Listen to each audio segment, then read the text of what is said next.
Local programming on KRWG made possible in part by viewers like you. Thank you.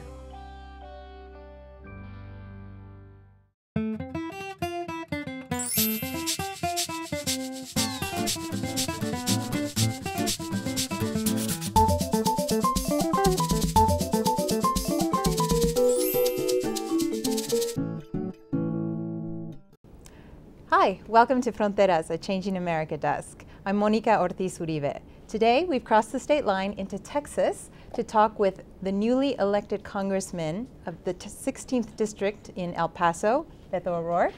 Representative O'Rourke is a native of El Paso, and he last served on the City Council. He founded the web design company, Stanton Street, and in the last Democratic primary last year in May, he defeated El Paso's former Congressman Silvestre Reyes, who served for 8 terms or 16 years. Welcome, Representative O'Rourke. Thank you. Thanks for having me on. So tell us a little bit about yourself, your upbringing here in El Paso, particularly tell us about your parents and your family life.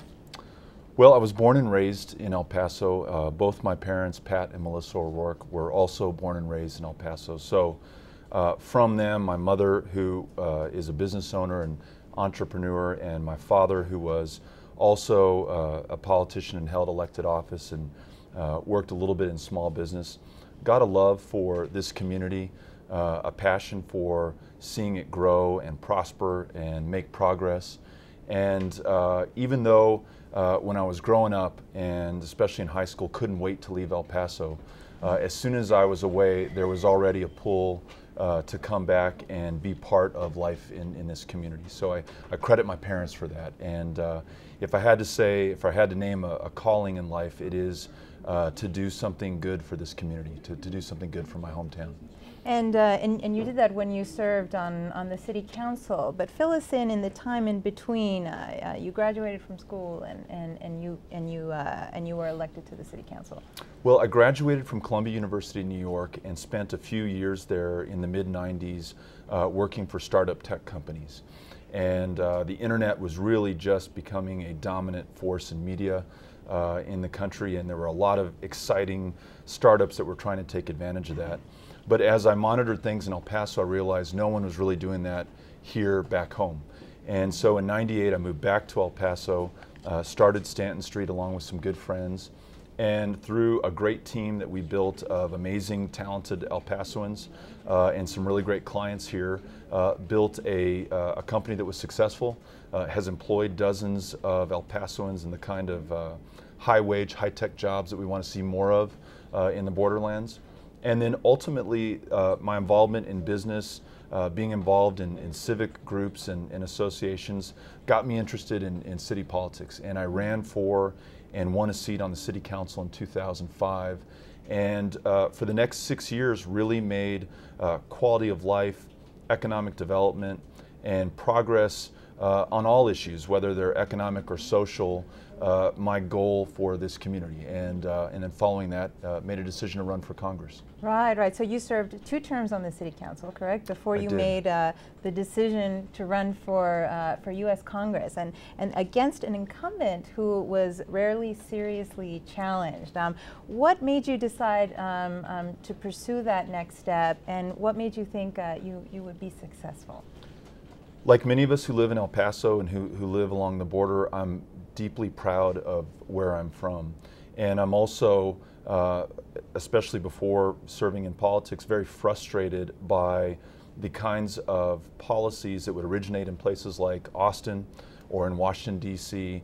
that would disproportionately burden or negatively affect the border. I'm thinking of things like the border wall. I'm thinking of things like the wait times to cross our international bridges coming into communities like El Paso that can go 3 to 4 to 5 hours long. I'm thinking about enforcement-only approaches to issues at the border, whether they're security, immigration, or an issue that I have been pretty adamant about, which is our failure in the drug war and the consequences to communities like ours and our sister city of Ciudad Juarez. And so when I looked at where many of these problems originated, I found myself looking at Washington, D.C. and the Capitol, and I just felt like we could really use more ambitious leadership, on those critical issues in which El Paso has a unique perspective, those issues of the border. We really need a very proud voice, one that can tell our compelling, positive story about the border's contributions to the rest of this country and why we can have a positive policy impact here instead of a negative one. So really that was the impetus to run, and we ran a long shot challenger race against a deeply entrenched 16-year incumbent, and we're one of these few times in our country's history where you're able to defeat an incumbent through the party primary. Does not happen a lot in the U.S., and I think it has a lot to do with the team that we brought together here, but I think more than me or the team, it has a lot to do with where El Paso is and this desire to see change and a more positive development along the U.S.-Mexico border. All right. So you were sworn in shortly after New Year's. Tell us your first impressions of Washington and about your first day on the House floor. Well, being sworn in January 3rd was really an amazing experience. You're there with 434 of your colleagues, all of whom are being sworn in at the same time by the Speaker.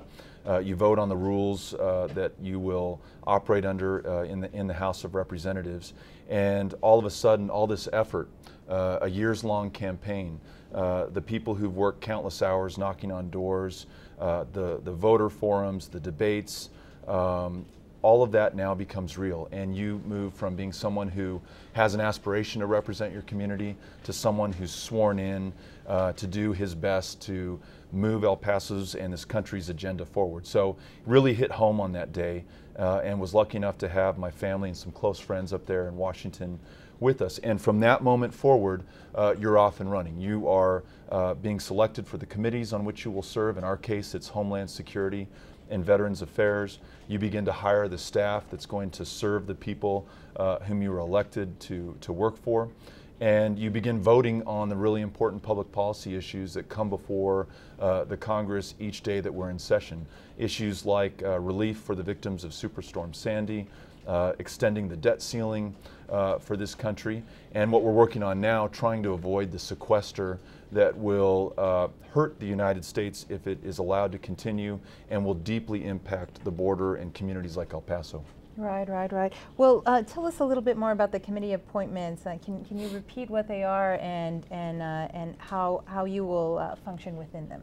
Yeah, on Veterans Affairs, we're going to have the chance to be the advocate for the more than 80,000 veterans who call this region home. And those veterans live in El Paso County, they live in Doña Ana, they live in Otero, and they all are connected by their service, the fact that in many cases they've literally put their lives on the line for this country. And unfortunately, we as a country, we as a local VA system are not doing our part to honor their service. We're seeing record wait times to get in to see a doctor or a mental health specialist. We're seeing months, sometimes years, to wait on a disability claim. And we're not showing these veterans the honor and respect that they've earned and that they deserve. So my job there is to be their advocate, to fight to make sure that they're being treated with respect and that they get the care that they need and that they deserve. And then as we broaden our focus to look at VA problems nationally, to make sure that this very large bureaucracy is functioning as it should be. And also probably to make the connection that when we as a country decide to go to war, whether it's in Vietnam, whether it's in Afghanistan, whether it's in Iraq, or any of the other military engagements we've been in the last 60+ years, there's not only the cost of going to war, not only the cost in lives for those who serve, but there is the continuing cost to make sure that we're serving those who've served our country so ably. And unfortunately, as a country, we're not getting that job done. So I see that as one of my missions while in Congress, to try to help correct that. What can you tell us about locally? I understand that there's a dispute between the contracts of the construction companies set to build the new Army Medical Center. Will there be a delay, or can you update us? Yeah, on a related issue, at Fort Bliss, where you've seen incredible growth over the last 5 years, more than $5 billion has been invested in the expansion of the installation. 33,000 soldiers and their families now call Fort Bliss in the El Paso region home. You also have the added benefit of, in the next couple of years, a brand new $1 billion full-service hospital for active duty soldiers will be built on Fort Bliss East. The first phase of that contract has been awarded, I believe, to the tune of about $560 million. But with so much money at stake, and with a cost to those who bid on these contracts that's measured in the hundreds of thousands, there's understandably some protests and some concerns and questions about how this was awarded, how especially local businesses and small contractors will be able to benefit and put people in this region to work building this major facility. At the end of the day, we hope that it's done fairly, transparently, that local contractors have an opportunity to compete, but that ultimately that we see this facility built so that we're supporting our troops. The other side of this is that while we'll have this wonderful facility for our active duty, we will not have a comparable facility for our veterans. And in my opinion, that's a shame, because you have tens of thousands of veterans who call this area home, and when they need a full-service hospital, they're often sent to Albuquerque, New Mexico, which, as you know, is about a 10-hour round trip by car. And we don't want to be sending these veterans, whether they've just served in Afghanistan or served all the way back in World War II, on a 10-hour round trip when we should be able to take care of them in this community. So fighting for a full-service hospital is a big part of why I'm there. And have you determined just how difficult it will be to make a veterans hospital in El Paso a reality? You know, if the past efforts are any indication, it's going to be very difficult. And the VA, obviously, in an era of tight budgets, doesn't want to incur new capital costs or new maintenance and operation costs.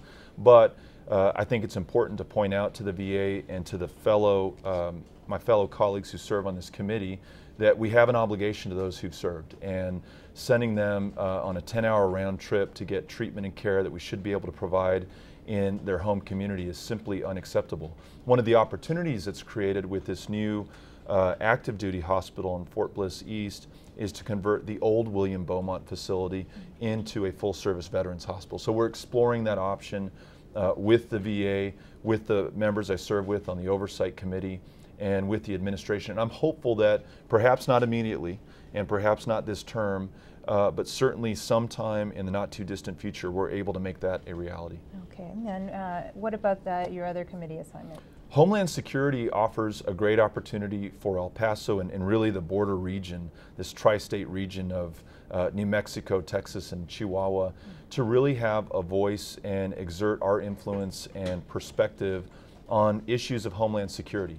And it's particularly important right now because, as you know, we have comprehensive immigration reform likely to come to a head and come to some kind of vote and decision in both houses of Congress, and hopefully will be signed into law by the White House.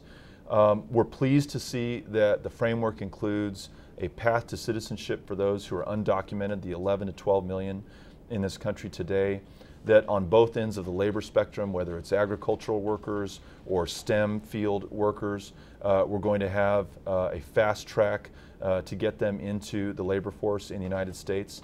And so many other good aspects of this framework. What is particularly troubling for those of us in El Paso and those of us, I think, who have this vantage point on immigration is that a precondition has been set for border security. So I think I have an opportunity on the Committee for Homeland Security to point out that El Paso is the country's safest city for 3 years in a row. We've had record deportations under the Obama administration. We've had record low northbound apprehensions, a 40-year low, in fact. We've had a doubling of the Border Patrol. In the last 5 or 7 years, we've had a doubling of the Border Patrol's budget.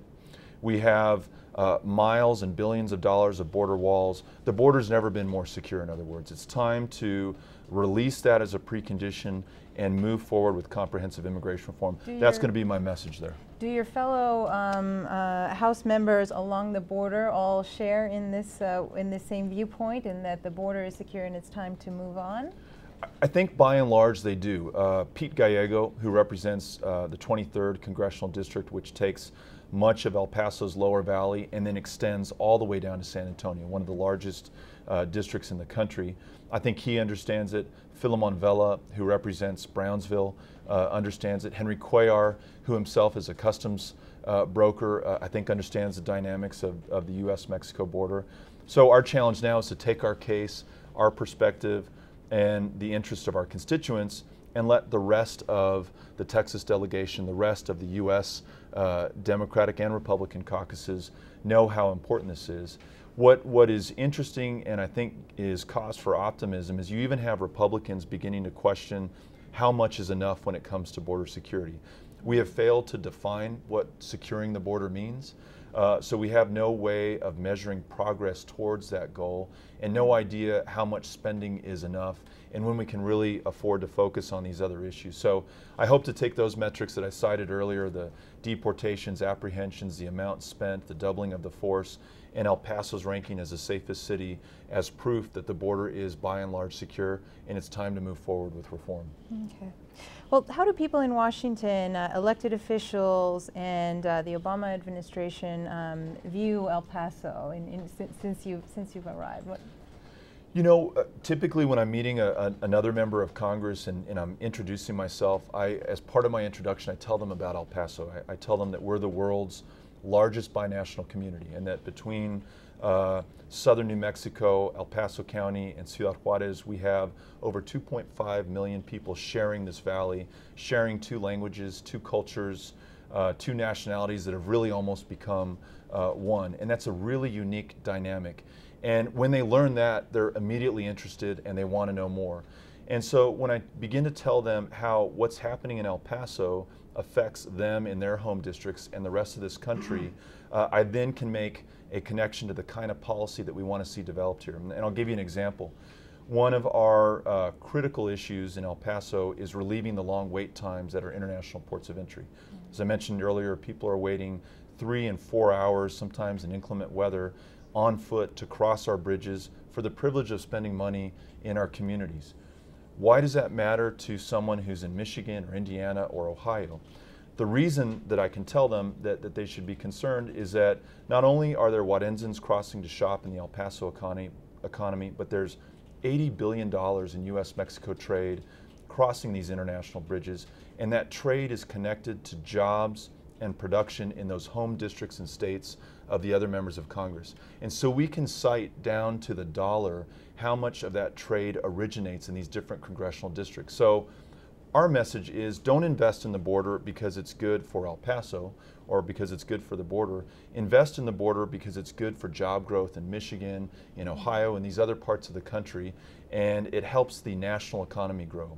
We've learned that 6 million jobs depend on cross-border trade, $450 billion of U.S.-Mexico trade. This is nationwide? Nationwide. So El Paso is really a key driver in this nation's economy. And so that's typically my elevator pitch to the other members of Congress or people who I meet who are working within the administration.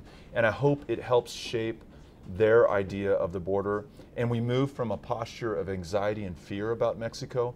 And you're familiar with this, you know, the national debate and dialogue that includes things like Mexicans are coming over to give us drugs, to steal our jobs, to take our benefits, to use our public resources, while we in El Paso know a far different story, that immigration is a great part of our success story, and it's why we have such a thriving community and such a thriving country when you look at our economy or when you look at our culture. And so that's the positive message we can tell from the border. And so when you share this connection between the border and the interior of the country with the representatives that are from those districts, and do they express surprise, or is this something that they already understand? No, in many cases they're surprised, and they didn't know this, and they have in the past bought in to some of this fear-mongering and anxiety that's been created by people who, out of ignorance or out of a quest for political gain, have demonized the border and our relationship with Mexico. And I think when I can connect it to jobs and economic growth, and those typically are the issues that are top of mind for those members' constituents, then I feel like I make a direct connection with them. Because again, I don't know that they're going to do the right thing for my sake, for the sake of the border, for the moral arguments that I can make, but when I talk about their self-interest and the interest of their districts, I find that I have a ready audience in talking about the positive impact on good policy on the border for the rest of the country. So you've got a lot of issues to grapple with. There's the Veterans Affairs, immigration reform, the federal budget, and so many others. How do you prioritize and how do you balance and decide what to pursue when and how strongly? That's a great question, and some of the advice I receive from returning members of Congress and even former members of Congress whom I called before I took office, was to pick a very small number of things that you want to have an impact on, because there are an unlimited number of issues or policies that will come through your desk that you can be distracted by, that can chew up resources and time and attention. And if you pick those few things that you think you can make a difference on, you're much better able to actually have something to show for it at the end of your term. So in our case, it's issues of the border, and specifically trying to reduce these wait times at our international ports of entry and having a positive impact on the immigration reform debate. It's our VA system and improving the level of service in this El Paso region. And then it's in general trying to create a more hospitable environment for jobs and job creation and economic growth in El Paso. And so at Fort Bliss, you brought up the hospital contract. It means making sure that our small businesses and local contractors can compete for services and contracts being offered at Fort Bliss. It means that when we look at the border, we don't just look at clamping it down and militarizing it and securitizing it. We also look at the trade and jobs that are dependent on that flow. I think if I can focus on and be successful in those areas and transmit how our interest is connected to the national interest in those three areas, I think we can make some progress. So that's how I've prioritized things so far. All right, all right. And so coming in as a freshman member, how do you build your influence within Congress to actually get some things done related to your to-do list? You know, there's this very humbling moment when you arrive in Congress, when you realize that you're a freshman in a group of 435. You're in the minority party, so you do not have any access to the levers of power and the controls that will decide what legislation will be discussed and when it will be discussed. And you realize that to be effective, you're going to have to be creative about how you come to the solutions that you want to achieve. And so that means making friends on the other side of the aisle, talking to Republicans. It means finding a way, an excuse to talk to senior leadership that may have access on some of these committees where your community's interests will be decided. And it means that you hire the most capable team that you can. And in that regard, I feel like we've been incredibly successful. Our local district office here is staffed by incredibly committed El Pasoans who are here to ensure that our constituents, whether they're veterans, whether they have an issue with Social Security, Medicare, or Medicaid, have their issues addressed in a timely fashion and get the attention that they deserve. It also means that in Washington, our legislative team is working to make sure that we influence to the degree that we can the legislation that will affect and impact the border. So 6 weeks in, our team finally fully hired. Some of these relationships with other members of Congress now made and building on those. I really feel like we're in a good position. I'm cautiously optimistic that we're going to make progress on these very important issues for El Paso, the U.S.-Mexico border, and this country. And what do you think, what do you foresee will be the U.S. relationship with Mexico in these next 4 years of President Obama's administration? I think we will be successful if we focus on our shared interests and the common ground that exists between these two countries. We as a country will not be successful if we allow politicians in D.C. to demonize Mexico, to stoke anxiety and fear about the border and about issues like immigration. When we realize that we have $450 billion of trade flowing between the country that supports millions of jobs on both sides of the border, when we see that even if you just look at the northbound trade, 40% of the goods flowing into the United States from Mexico had some component part that originated in the United States, you realize that our future and our destiny is inextricably linked. And I think with that basis and with that understanding, we can have a very prosperous shared future. And that will require the United States treating Mexico with respect as an equal partner and not forcing or demanding Mexico to follow U.S. policies that may not be in the interests of that country and ultimately by connection in the interests of the United States. And you've just spent a week in El Paso. Tell us a bit of how you spent that week and who you met with. We, interestingly enough, we spent half of a day in Ciudad Juarez.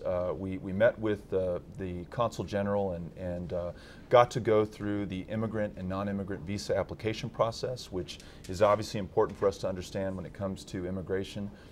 We visited a neighborhood, Felipe Angeles in Juarez, where we saw a community-based school and some of the Merida funds that are used to support that school. And we got a chance to walk the factory floor of one of the larger maquilas in Juarez, Delphi, and meet some of the employees there and find out how the Mexican and U.S., Juarez and El Paso economies are connected. We spent a day at the VA talking to administrators and staff, doctors and nurses there, but also more importantly the veterans who depend on the service that's delivered there, and found out where we're doing a good job and where there are some gaps in services that we need to improve. We spent time just meeting with constituents who walked into the office, who have an idea to share, a question that they want our help in resolving. And then tomorrow, Saturday, we're going to spend the day with 2 town halls, one exclusively devoted to veterans issues, and one open to any member of the public who has a question on any issue. And it's part of my effort to be accountable, to make sure that we are as transparent as possible in how we deliver the services from our office, and to make sure people feel comfortable coming to us and to me if they have a problem, an issue, an idea, or a question. So it's been an action-packed week, but a very fulfilling one.